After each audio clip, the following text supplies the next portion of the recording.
So basically, you make a new project. So you choose what it's called. Basically, you choose where it's going to go. You don't need to worry about any of the other stuff. And then this is what it comes up with. So it comes up with this, which is your source monitor.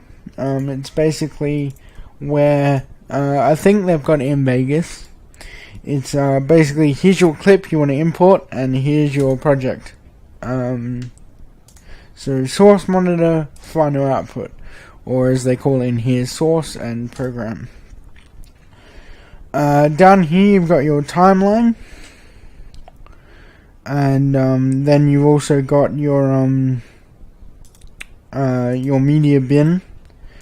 You've also got a bunch of tabs here that I will go into in a second. Here you've got different workstations, which you don't need to use, but there's one for color correction, and there's one for editing, one for assembly, which I don't know why you would use that where you can't just use editing, but it's probably best for a true screen setup. This, I've customized this workspace, so the layout of the windows and everything, to suit my screen. Because I've only got one screen. So this is probably the workspace that you will be using if you're new to Premiere. Over here we got the media browser, which I never use, but basically you can import footage. You can import footage inside the program, but I don't know, just drop it into the project tab, into the import media box. Then there's libraries, which is if you have an Adobe Creative Cloud account, you can connect to that and use your media. If you've got it saved on your phone, you don't have to upload it anywhere, and you can just import it directly from your phone if you've got them both synced. Yeah, info is just info about items. And then the effects panel, which is the other main one I use. This is where all your effects are. So you've got a bunch of visual transitions and effects, as well as some audio effects. And then markers, which I rarely use. And then history. If you are familiar with Photoshop, this is basically the exact same thing. So once we do a bunch of stuff, you can go back. Up here you've got the source, which I have explained. Your effect controls, which allows you to manipulate the properties of any effects or clips. You'll see what I mean when I get into that. You've got your metadata, which I never use. Actually, I can just close that really. And then you've also got your audio track mixer, which this will be replaced when you open up Premiere for the first time. It'll be replaced with a thing called audio clip mixer. So the clip mixer is the same as the track mixer, except the track, it's applied to the whole audio track, and the clip, it's just applied to the selected clip. So in my opinion, the audio track mixer is better.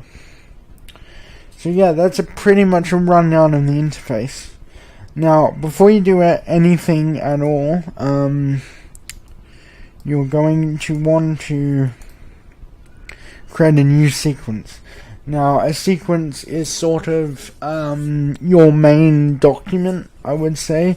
Your project can contain many sequences, but your sequence is like that video. So you were asking before, I should check the chat.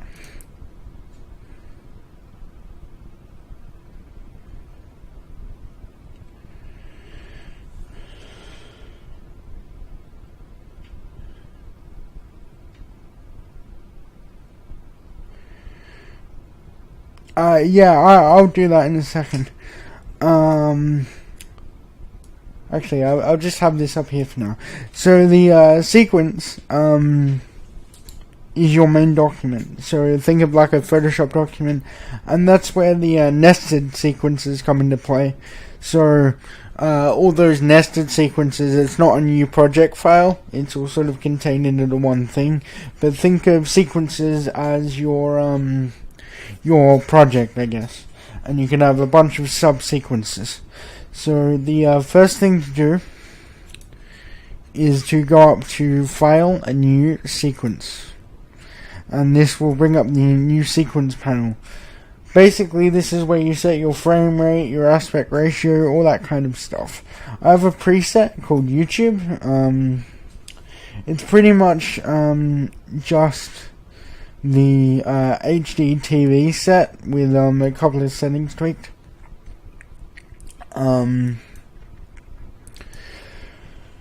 So basically, this is what I use for my YouTube videos, which isn't gaming, but basically it's 23 frames a second, because that's the Australian standard, 0.976, because we like to be different. In America, it's 24. That's the cinematic frame rate. Then you can go up to 30, which is, I'm pretty sure what most people use. And then, if you're into gameplay and stuff, you can use 60. So that's where you do that. And then you've obviously got your aspect ratio. This I set to square pixels, because otherwise it gets weird. I mean, you can use these if you're doing more cinematic stuff, like, if you understand aspect ratios, and you want to do the black bars properly.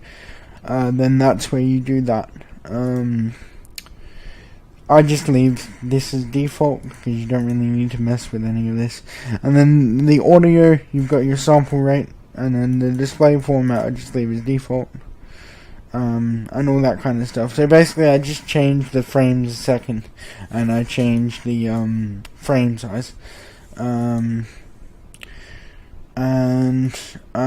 Yeah, so that's that. Then you can just name your sequence whatever you want. So I can do like my video. Okay. So now it's sort of come alive a bit. I'll save the project. Oh, that's one thing you will want to do straight away. Go to File. And sorry, not File, go into Edit and Preferences and Autosave, and you can set your autosave.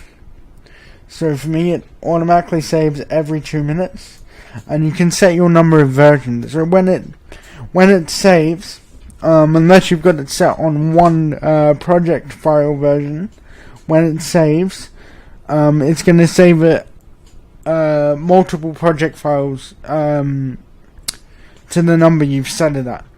So if you want to go back a project file, which I've had to do because the new autosaved project file is broken, you can do that. Then when you get past 5 autosaves, it'll overwrite the oldest one with the newest version. So basically, you won't have too many project files, but you also have options, and it's very good. If you just want it to keep overriding the same file, you can just set it on one. And if you don't want it to autosave that much, then you can obviously change how many times it autosaves, like how long it takes to autosave. But it's very good. And then obviously if you buy Creative Cloud, you can save a backup project to the Creative Cloud, which is also very good if a hard drive fails. But I do not have that.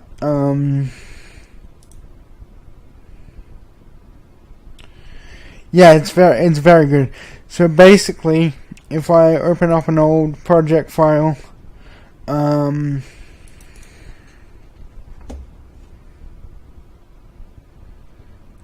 that's program files. Whoops. Where is it? Projects, other, and then let's say we do my my good old. I can do any of them really, but let's say we do my good old video essays. And I go into is independent content doomed. You can see we've got Adobe Premiere Pro audio save autosave folder. So you just double click on that, and it will have the most recent autosaves. Now, because I've opened up these autosaves and I've forgotten to save it, it's also created another autosave folder with the autosaves.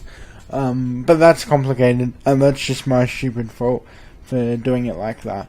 But it's a really good feature. It's definitely a really good feature. So yeah, totally do that. I probably spent way too long talking about autosave.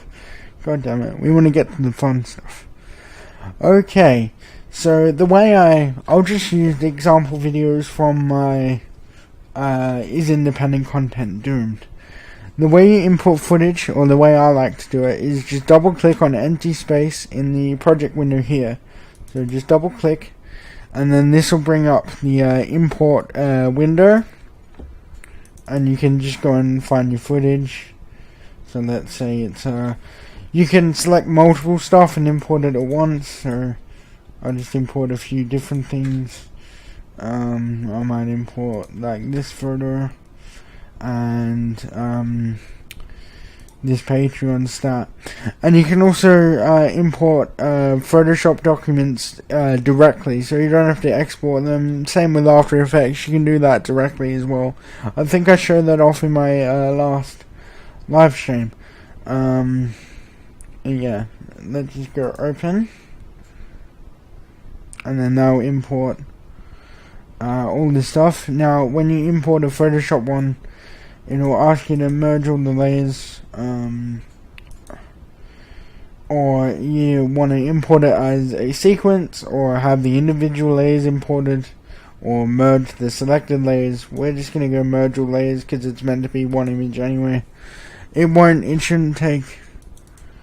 Why did that just import the one thing? Sometimes I do stupid stuff, like I could have just deselected a bunch of stuff. Yeah. So there's all your stuff. Now, you can just drag and drop stuff onto the timeline, like so. And you've obviously got your it comes with the default of 3 video tracks and 3 audio tracks, but if you want to create a new one, you just drag above the highest video or the highest audio track, depending on what type of media you're importing.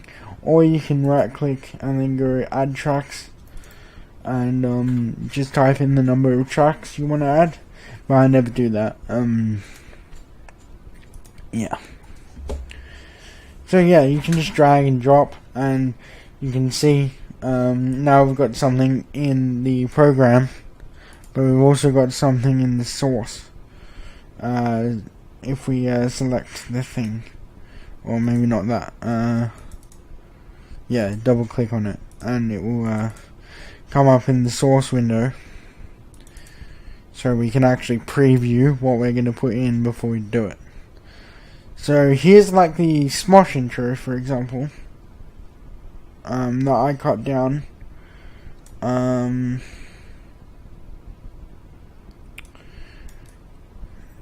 So if we wanted to just get the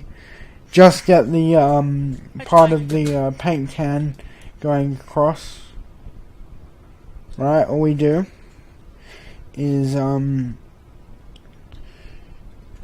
press I to go from the start, or wherever you want to start it at, and then whenever you want to end it, you can press O. And then you can either drag just the video by using this little button here onto the timeline, just the audio, or you can drag both of them. And I'll drag both of them. Premiere has a snapping feature, so when you get close to another clip, it'll snap. But you can turn that off by turning off the U here, the little horseshoe magnet thing. But yeah, you can see that this video is quite old, which is actually a really good segue. So we need to scale this video up, right? So to do that, you can select the clip and then go into effect controls, and this is where you manipulate all the properties about pretty much everything you do in Premiere. So here we have one called scale, and you just literally increase it and then it pops up. You can also double click on it and then it will have these like handles, but they're quite annoying to use after a while. I used them first, but you can see when you get past a certain point in the project, like if I wanted to zoom up this far, you would have to use the slider anyway. So I just got used to using that. And then rotation works in the same way, and you can all keyframe it. So the keyframe, you press the stopwatch. So if I wanted the animation to start there, let me reset it. Let's say I wanted it to rotate 3 times, and then halfway through stop doing that. So I can create 2 keyframes by clicking on the stopwatch, and then to enable keyframes, and then clicking on this button. And then just on the last keyframe where I want the thing to do to stop is where I actually type the thing that I want it to do. So for rotation, I can do 3 times for the video to rotate 3 times. And then if we play that, it rotates 3 times. Obviously you don't have to do that, you can like just manually use the slider to affect it. But yeah, that is how you do animations, and you can do that with position, scale, opacity, pretty much everything. You can do it with Gaussian blur. Yeah.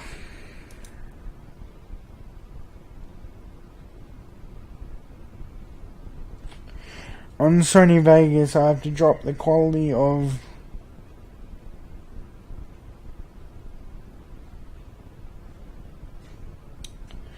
the preview screen because it slows down my... Of course. So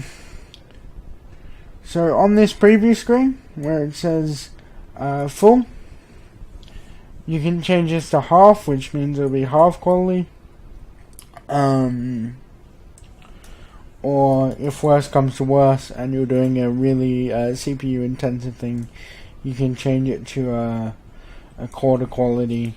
And I don't know why an 1/8 and a 16th is crossed out. Maybe because it can't go that low. But you should never need to go lower than that. If you're going lower than that, you probably can't run Premiere. But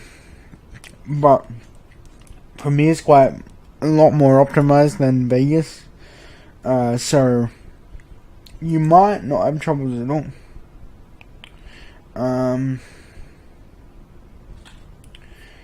That keyframe thing.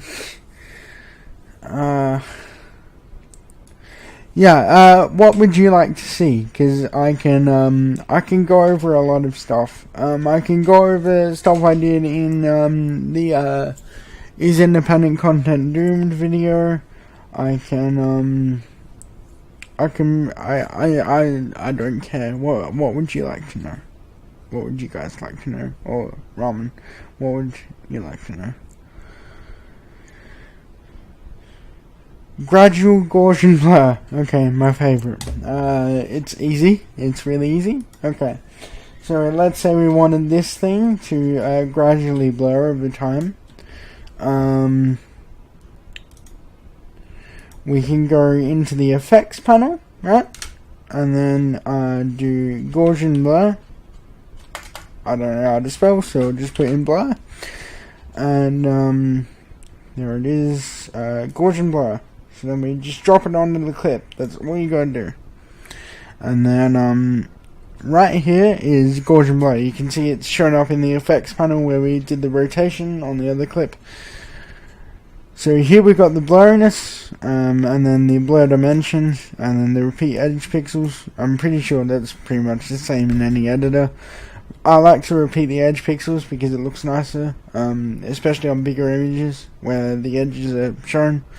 Okay, so what I like to do is go to the point where I want it to be the most blurry.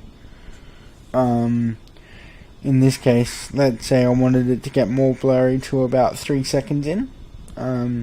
So then I would up the blur. I would enable keyframes for blurriness by clicking on that stopwatch here, and then up the blur to however much I want it to blur. So let's say that amount, for example. And then I would go back to the start of the clip, or the start of wherever I wanted to blur, and then go back down to 0. And it will automatically create a keyframe when you adjust a property. So if you play that, it gradually blurs. It's amazing. It's so easy. It's great. I love it.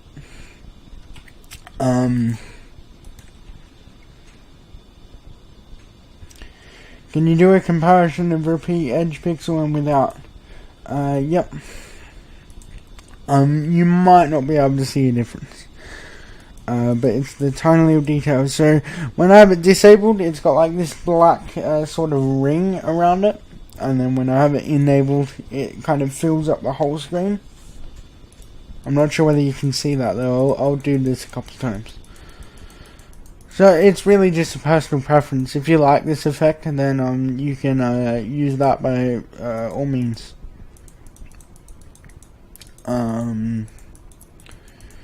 Yeah. Do you have any questions with that? That's so easy. In Sony Vegas, I would make 2 tracks and do it that way with opacity. Yeah, I never liked Sony Vegas. I feel like once you get the hang of this, you'll absolutely love this, and you'll love editing, because, Vegas made me hate editing, and then I found this program, and I got really good at it, and by far, editing is, like, my favorite part of the whole video making process, just because of how, creative I can be with it. I really like it. I'll try. Yeah, render times are super optimized, especially if you've got a NVIDIA graphics card. In Premiere, render times is so much faster. Yeah, so I would still like to grab your specs off of you, and then I can tell you how well your computer can run it. But this computer's I built it for editing, around editing, so it is good at doing it. But I'm pretty sure your computer, if it can handle Vegas, it should be able to handle Premiere. Like, it really should.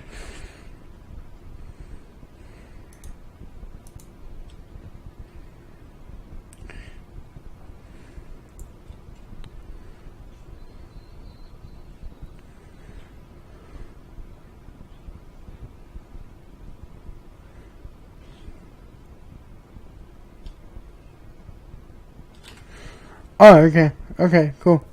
Is there anything else you want to see?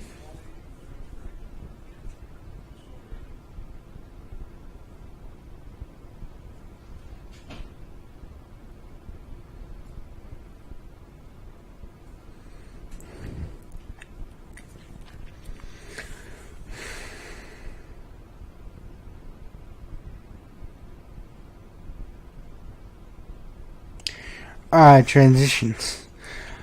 No, I'm not a big fan of the stock transitions. I like to make my own transitions because I think they look nicer.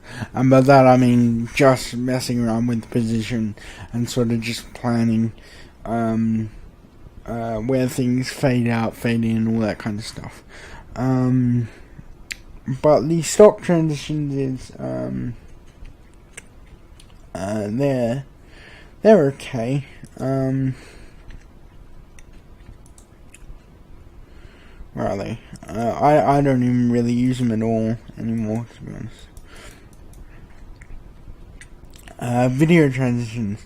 So they're in that same effects panel, but they're in a folder called video transitions.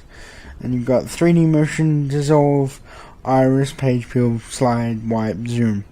Let's do a wipe, and then you can't preview them, as far as I know. Yeah, you can't preview them, but it's easy enough to see what they look like. You literally just drag the transitions onto the join of the clips, and then it will add this like little I gotta get to the clips first.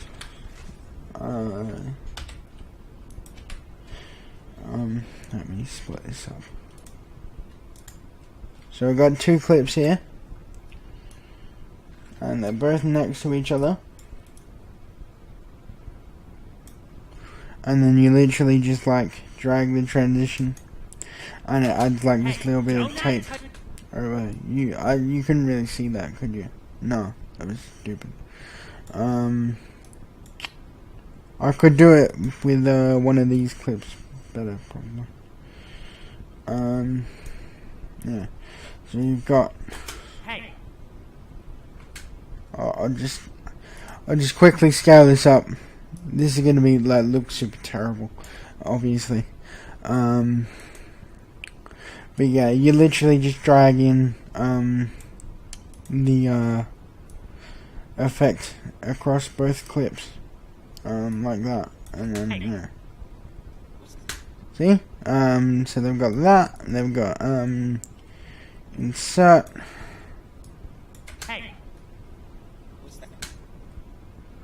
And they've got the good old classic checker wipe. Probably the 2 that I use the most are the cross dissolve, and the dip to black, and there's a dip to white on morph cut.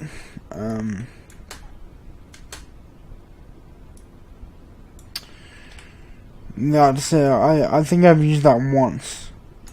And then yeah, there's the iris. So there's like an iris round.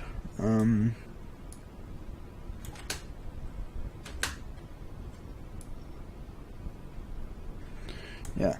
So they're all pretty cheesy. I don't really use a ton of them.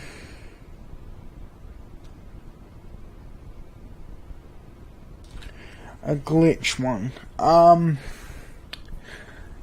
See, that's the one thing. A lot of that stuff is handled in After Effects. But they did just add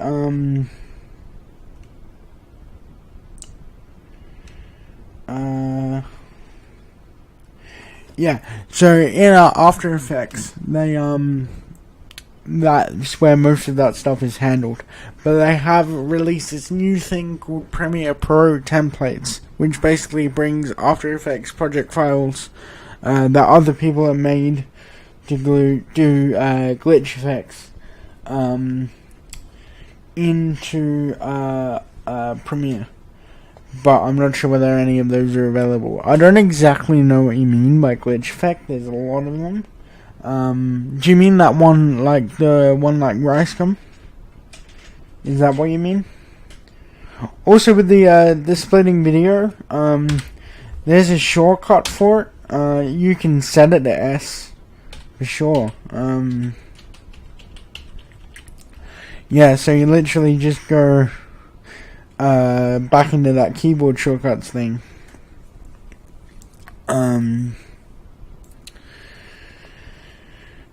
And you literally set the keyboard shortcuts to like split clip or something, and you set the S. For me, I think it's Control K. This is what it's called, the razor tool.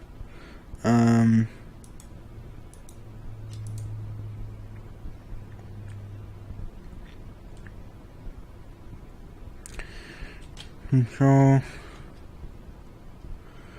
Is it Control K? No.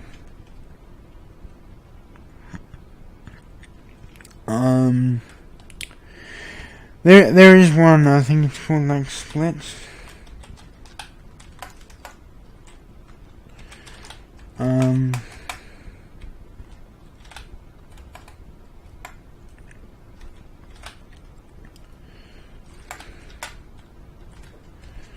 Markers, go to split. Maybe it's cut. Okay, come on, no. I can't remember what it's called. Let me go back to Premiere Pro default. This is gonna test my memory. Control Add Edit. Yeah, that's what it's called. It's called Add Edit. So for the splitting of the clips, like let's say we got this verbatim clip here, and I want to split it. I just go here and I click on the clip, and then I go Control K, and it will cut both the video and the audio. Yeah. But you can set that to whatever you want. But on my custom shortcuts, I don't actually have that set up, because I don't know. I probably should. I should probably add that. But alternatively, you can just click on the razor tool to make as many cuts as you like. And I'm pretty sure I showed you ripple delete as well. But if you didn't know, you can. So when you have a clip, you can cut it up, and then let's say you want to get rid of this middle part here. Usually you would have to press you would have to delete it, and I'll go back into my shortcuts because I don't remember the default shortcuts. That's what happens when you change your shortcuts. There we go. Replace shortcuts.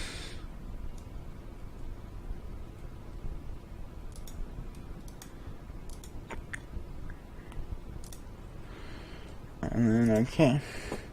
So yeah, usually you would like delete the clip and then drag this back, and that's how you would make an edit. But in Premiere, all you have to do is use the shortcut for this thing called ripple delete, which for me specifically, because I set it up that way, it's Control D, and then that just deletes the middle clip and then brings the frontmost clip and the backmost clip together of whatever you deleted. So that's how you can make some edits. For grouping, let's say I wanted to group these three layers together, or all these layers together, so I can move them. I can either just right click and go group, and I'm sure there's a shortcut for that somewhere. The cool thing about it is if you go into that keyboard shortcut section, you can actually search for the command. So if I type in group, yeah, there's a clip, group, ungroup. Yeah, it's Control G. Yeah, but you can set it up however you want. That's the beauty of it.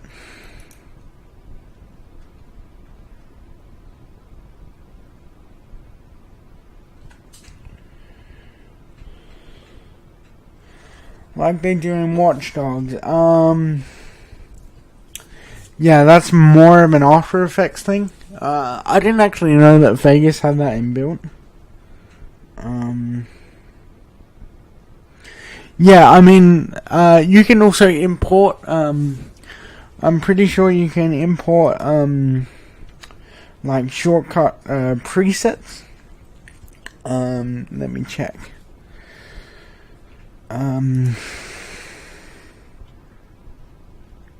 I'm sure there's a way to import, keyboard shortcut presets. But I'm sure somewhere out there would be a Vegas Pro preset.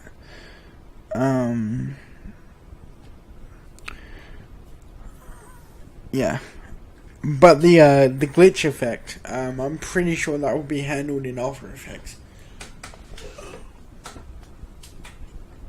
Or you could always get some assets, download them, and composite them in Premiere that way.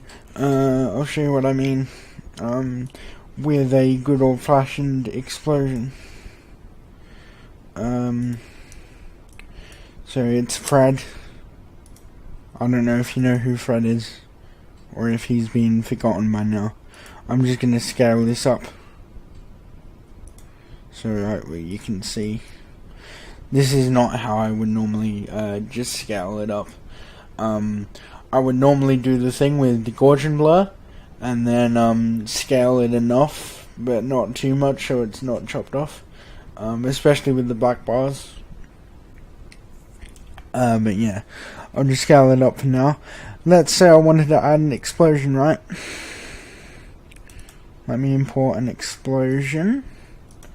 I've got media library and assets, and let's say I wanted to do my VHS effect. I've got this footage called VHS glitch free. Now this has what's called an alpha channel layer, which basically means you can set it on this specific mode, this display mode, and it will make it it will make it transparent. So let's say I wanted to use this. Right now it's covering the video, but because it is a completely black layer with what we want showing over the top of it, you can literally just go onto the clip properties and then change the blend mode from normal to screen.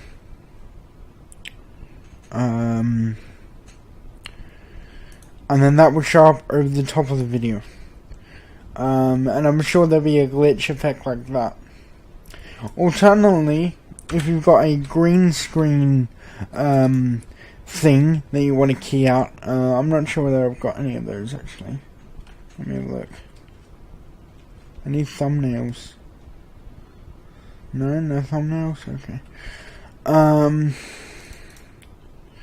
Muzzle flash assets.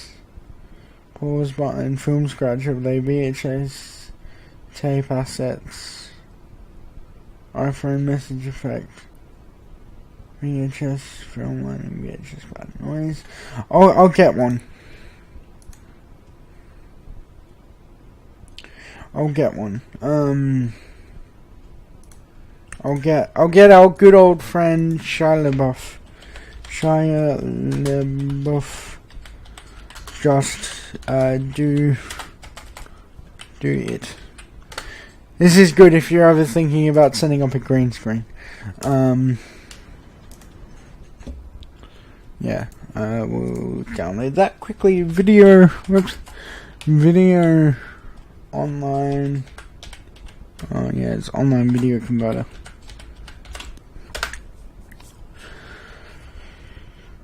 Convert a video link URL.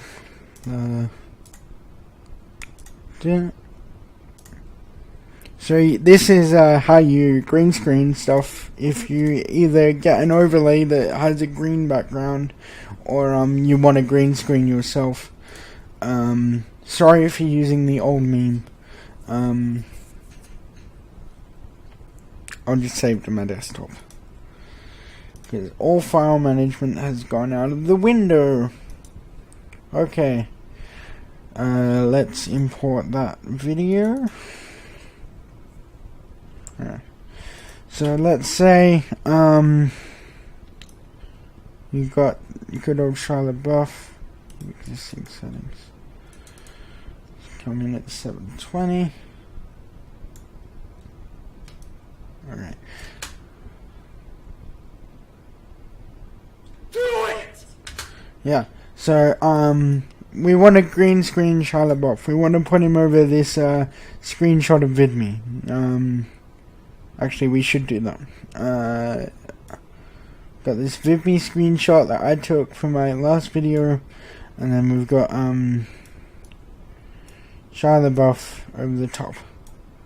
Sounds good. So you want to green screen him out so he's over the top of VidMe.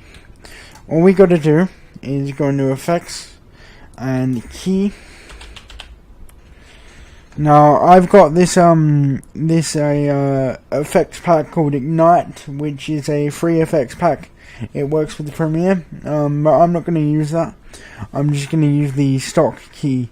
So when you type in key, a folder called keying will come up, and you've got alpha adjust, color key, difference matte, image matte key, luma key. What you want to do is probably use your basic color key.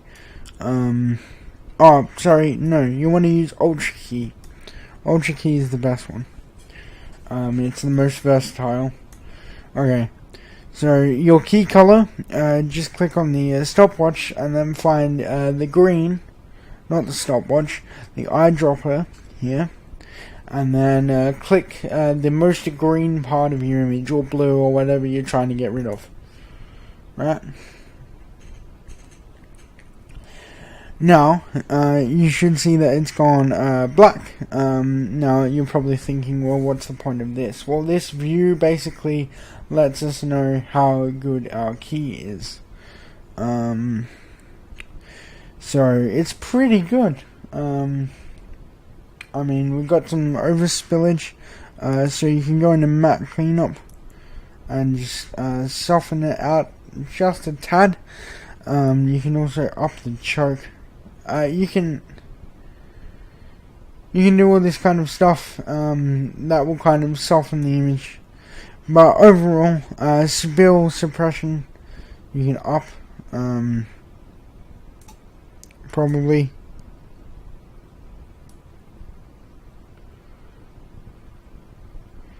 Yeah, that's quite a bit of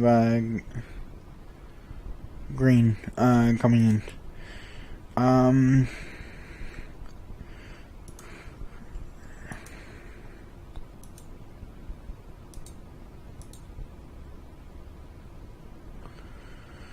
But then once you've keyed it, you can, I think you can, I can't remember, I haven't done this in ages. Forget Ultra Key, sorry, I totally confused you, forget Ultra Key, that was something else, I just realised. Use Color Key, because it's a lot more basic, and it's probably, what you're used to, and do the same thing, and then up, color tolerance. Why is it only showing? Ah, I see. I get it. It's because we didn't have the Vimeo screenshot extended. There we go. There he is. You can kind of see him. We don't want him on ad. We want him on normal. There he is. There's Mr. Shia LaBeouf. Do it! Over Vimeo. Just do it! And you can see the keys pretty good. You can also thin out the edge a little bit, but if you do it too much, then it will start cutting off bits of its body, and then also feather the edge out. So it gets kind of rid of that green haze. But yeah, then you get weird effects like that. I know green screening is weird, but it's there and it's pretty easy. I'm sorry if I totally confuse you. Then I do that a lot. How do you remove effects from a layer? Okay. So, let's say we wanted to get rid of this green screen now. This green screen key. You see all these ones with the drop down arrow and the FX box next to it. Apart from the default ones, you can click on those. So you can turn them off by clicking on the FX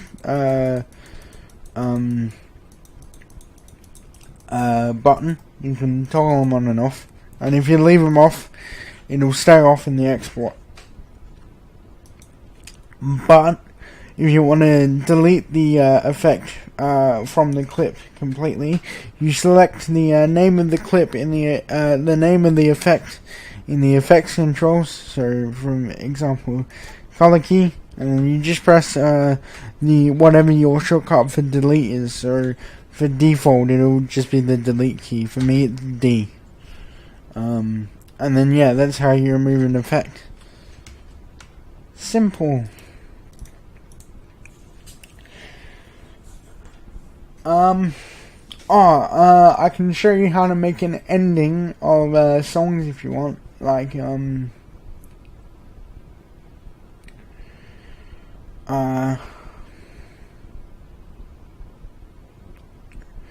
I can, create an ending to a song so it doesn't sound so abrupt.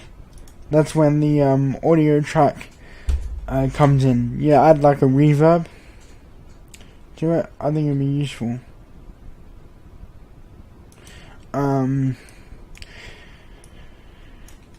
So basically, I'll just delete all this stuff, and I'll grab some music.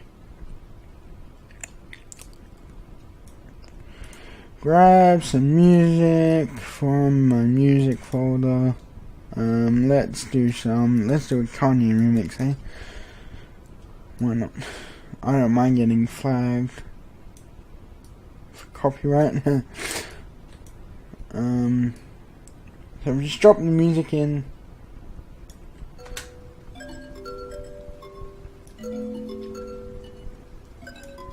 Music going along.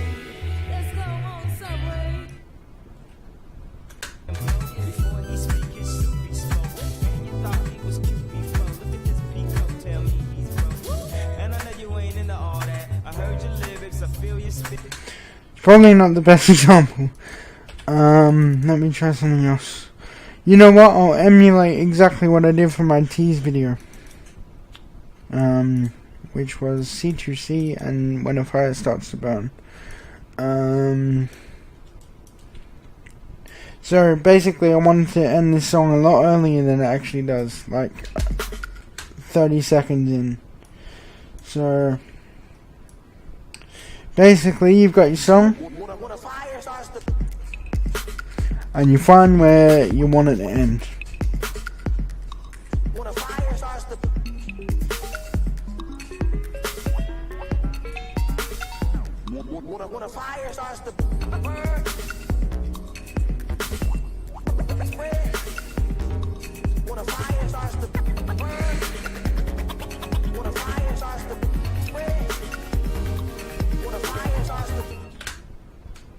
Oops. So I think that's where I ended it, before the next beat. You can make the tracks wider by literally just hovering over the track and zooming in. It's very good for audio work. And then, yeah, you can zoom in using this bar on the timeline. There's also a shortcut. So find where you want the song to end.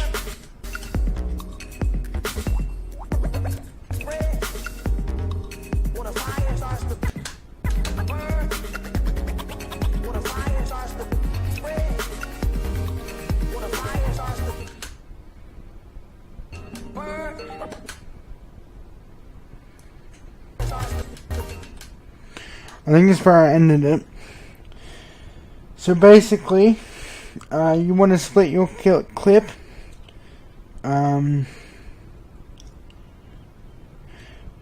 So the actual ending part of the song, the ending word or the ending like music part, that's where you want to split it from. So I want the ending to be when a fire starts to. So on starts to, I'm gonna split it. So about here. So I hit split clip, and then I'm gonna cut off the remainder as well, because you don't need that. Okay. Here's where the audio track mixer comes in. So we're going to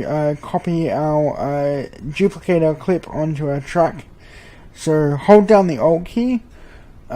Click and drag the audio clip, and then release the mouse, and then release the Alt key, and then it will make an exact copy of the audio.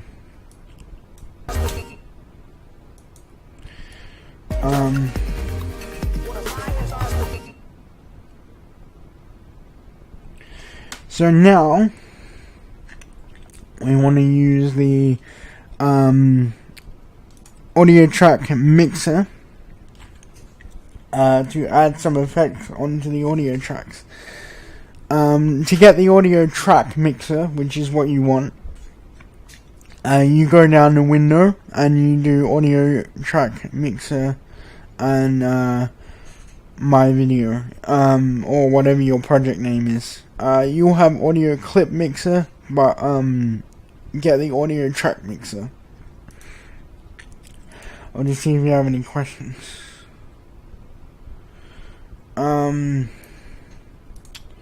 Okay. So,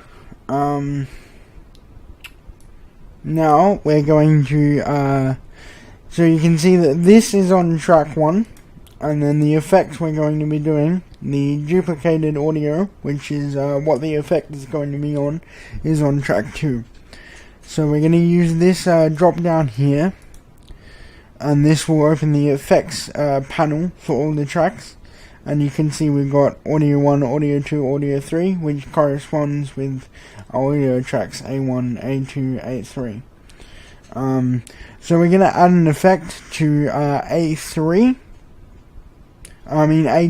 where our duplicate audio is on. And we're going to add a effect called reverb and studio reverb. Okay, now just double click on it to bring up the properties. Okay, so for me, to give it a nice big reverb sound, I set the room size to 90. The decay I leave default. The width I do 55. The early reflections I leave default. The frequency cut I leave default. The dampening we do 55. And then the diffusion we also do 55. And this is my settings for it. And then the dry level we put down to 0 because we've already got a an original clip. So it'll basically just start getting distorted. And then the wet signal, which is the effect volume, basically, we put up to 100%. Okay? And then just close out of that. So then if we get a video, and we want to like end the video, listen to this. It works better when you have a video because it won't stop playing. So make sure you export with enough room for the reverb to actually work, if that makes sense. But if I extend over here and we listen,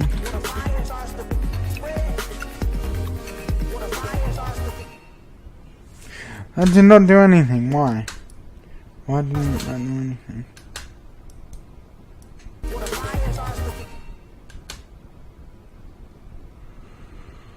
I don't know. I must have messed up somewhere.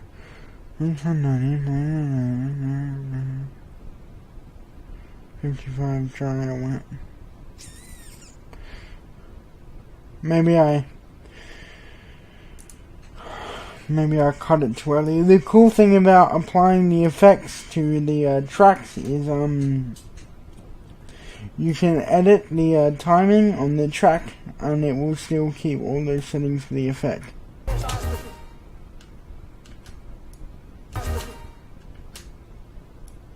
What am I doing wrong?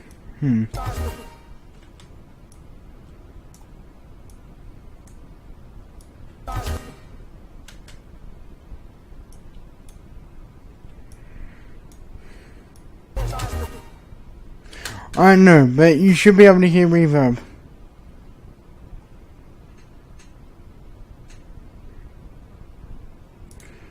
Maybe I'll mute. Yeah, you should be able to hear reverb. And it should go on for the entire length of the thing. Yeah, I don't know. That was a fail. That was a complete fail. But that should, in theory, I did everything right. I don't know why it's not working. But that should give you a reverb out. I'll link the tutorial where I learned that from. Because I think I'm doing something wrong in the settings. Yeah. There's a really cool channel called Learn How to Edit Stuff, and he does After Effects and Premiere tutorials. I'll link it in the chat. It's a really cool channel, and I think he deserves way more subscribers. How to edit stuff. Some of the skits he does are a bit cringy, but the actual tutorials are very good. Like, he did the scribble effect tutorial. That's for After Effects. I don't think you can do it in Premiere, which is a shame for you, Roman. Well, I will put the link for this dude's channel in the chat, so you can go subscribe, check him out. 'Cause it's very good for specific stuff. But definitely get the basics down first. Whoops. Get the basics down first before you attempt one of the tutorials. Otherwise, you'll get a bit lost. But it is a very good video. A very good channel, I mean. Is there anything else you would like to know? Anything that you do in Vegas that I haven't covered yet?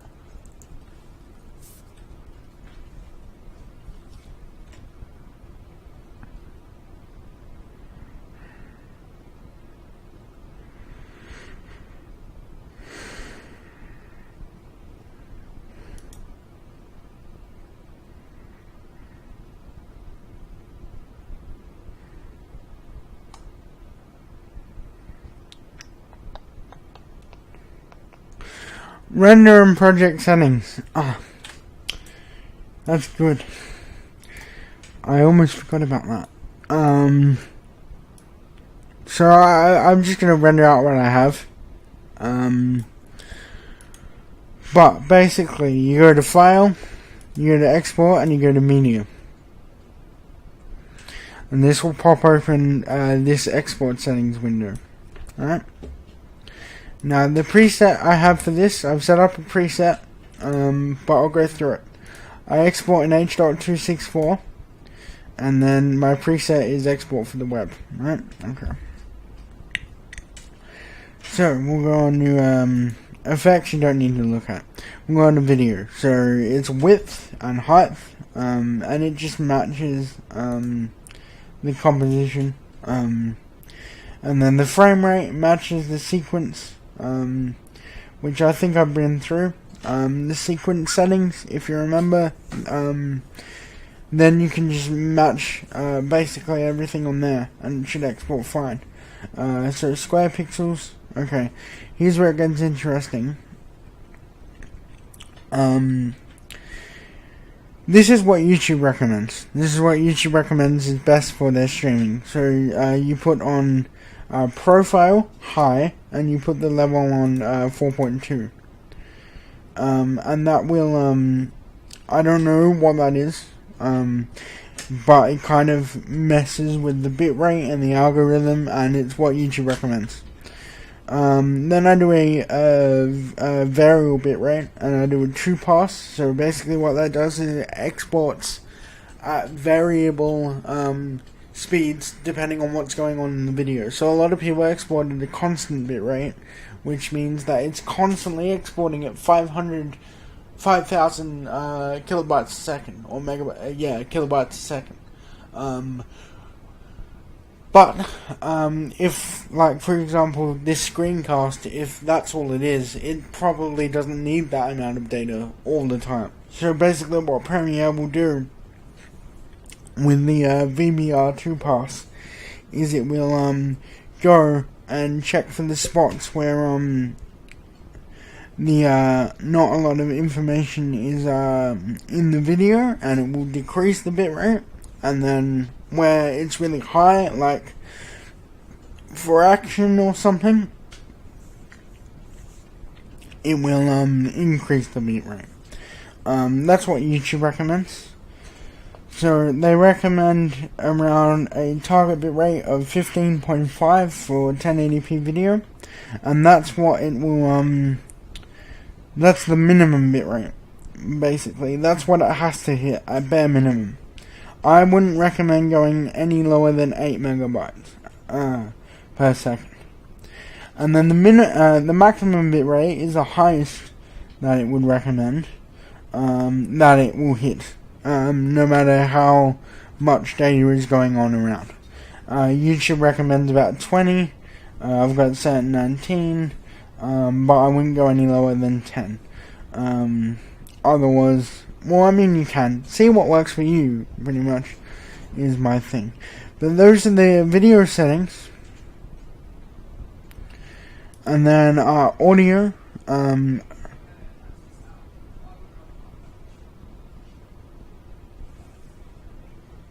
I leave on AAC, and then I just pretty much leave all of that on default. And I tick use maximum render quality, and then I hit export, because you really don't need to worry about much else. And then, oh yeah, of course, where you save it. So under this output name, you can pretty much browse and call it whatever you want, hit save, and then hit export, and it's going to export.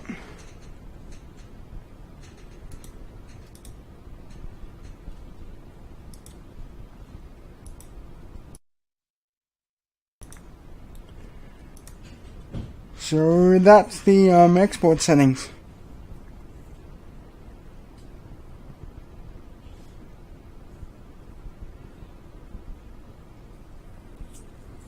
I hope I'm bombarding you with too much information.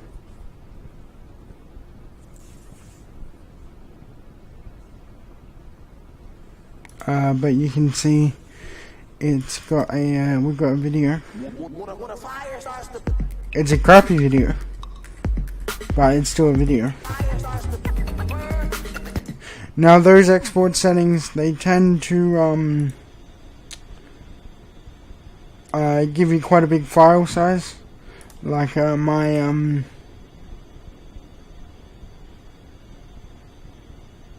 yeah, it is pretty much the basics. The only thing to watch out is a pretty big file size, like my where was it, my independent content doomed video. The final on that was, I think, just under a gigabyte. Let's have a look. Yeah, it was 976 megs. For 10 minutes. I mean, that's pretty good. Yeah. So yeah, file sizes are pretty big. But yeah, I think that's all the basics, and I think you will have quite a bit of fun